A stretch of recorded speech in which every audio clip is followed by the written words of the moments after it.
సుప్రీంకోర్టులో సాధారణ పౌరుల పిటిషన్లకు ప్రాధాన్యం ఇవ్వాలని భారత ప్రధాన న్యాయమూర్తి జస్టిస్ సూర్యకాంత్ తెలిపారు. సామాన్యుల కోసమే సుప్రీంకోర్టు ఉందనే సందేశాన్ని స్పష్టంగా బలంగా వినిపించాలని భావిస్తున్నామని సీజేఐ వెల్లడించారు.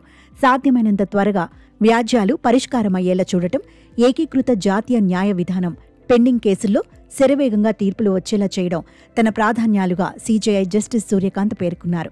సాధారణ పౌరులు దాఖలు చేసే పిటిషన్లకు సుప్రీంకోర్టులో తగినంత ప్రాధాన్యం, సమయం లభించి తీరాలన్నారు. దీనిపై తాను దృష్టి సారిస్తానని తెలిపారు.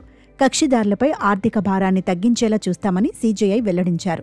న్యాయ స్వతంత్రపై ఓ ప్రశ్నకు సమాధానమిస్తూ భారత రాజ్యాంగంలో అధికారాల విభజనలు విస్పష్టంగా ఉన్నాయని వివరించారు.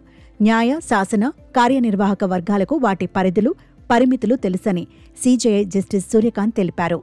మరోవైపు వివాదాల సత్వర పరిష్కారంలో మధ్యవర్తిత్వం కీలక పాత్ర పోషిస్తుందని వెల్లడించారు. డిజిటల్ అరెస్టులు, సైబర్ నేరాలు వంటి సరికొత్త సవాళ్లు ఎప్పటికప్పుడు తలెత్తుతూనే ఉంటాయని, వాటిని ఎదుర్కోవడానికి న్యాయ వ్యవస్థ సన్నద్ధమవుతూనే ఉండాలన్నారు.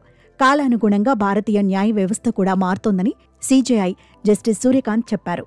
న్యాయమూర్తుల నియామకాల్లో అన్ని ప్రాంతాలకు, వర్గాలకు, మహిళలకు ప్రాతినిధ్యం కల్పించే ప్రయత్నం జరుగుతోందని వివరించారు. భిన్నత్వం, సమ్మిళితం ద్వారా సుప్రీంకోర్టుకు సుసంపన్న సంస్కృతి సమకూరుతుందని అభిప్రాయపడ్డారు.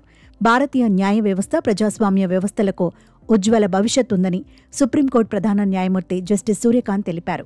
ముఖ్యంగా సుప్రీంకోర్టులో సాధారణ పౌరులు దాఖలు చేసే పిటిషన్లకు తగినంత ప్రాధాన్యం, సమయం లభించి తీరాలన్నారు.